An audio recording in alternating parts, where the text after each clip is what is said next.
I'm going to change it up today. This book is not about comics. It is The Art of Jacques Pepin. This is a cookbook. This was a gift given to me by my two youngest children, Sydney and Holly, for my birthday.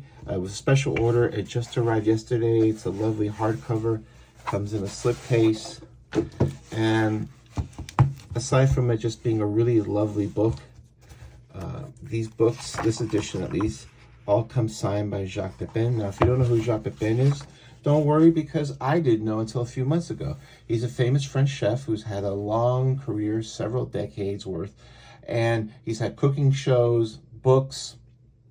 He's celebrated in conjunction with his 90th birthday this month.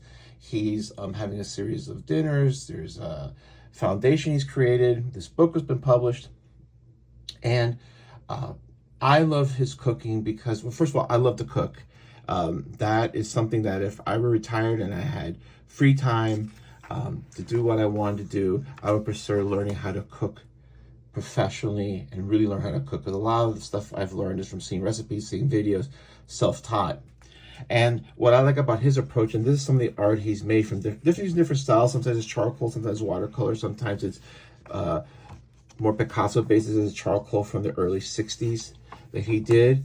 What I like about his cooking is that it's very approachable. Like, you can learn how to make dishes that seem complicated, but they're not, and they're very tasty. I learned how to make crepes from him. I didn't need a crepe maker. I didn't need a special crepe mix. I just needed the ingredients, a nonstick pan, and good technique. And so my kids got me this. I'm really excited. There's a lot of great recipes.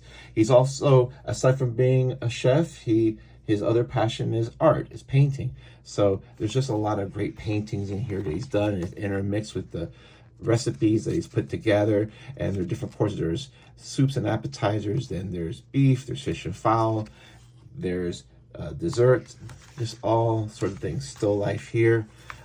Just really fascinating book to look at. And his commentary interspersed throughout the book is really fascinating as well. I really, really, really enjoy this book. I'm really happy my kids thought of it, and I'm really looking forward to it. I'm going to take my wife's advice. I'm just going to take a picture of a recipe. I'm going to print it out on paper because I don't like cooking from a screen. Your hands are dirty. You're cooking. You don't want to mess with the screen. The screen gets wet. The touch screen won't work. It's small. I'd rather work from something, a large screen or just a sheet of paper that I can put up and I can just follow if I'm a little, for the steps. And just a really great, lovely book. Nice end papers. Just really top quality book. And I'm really happy that I got it. So if you are ever looking to improve your cooking, follow some recipes, Jacques Pepin is a classic. There's no better place in my mind to start than him. Maybe somebody like Julia Child as well. Some of the old school people. I know that the trend is the funky young chef. And I'm not saying they can't cook, but they all learn from people like this. And I think it's good to know the basics and the traditional techniques, so that way when you start going off the grid and doing your own funky interpretation, you'll know what works and why it works or why it may not work. Anyway, Sydney, Holly, thank you very much for this. I really appreciate it and really cherish this book. Bye.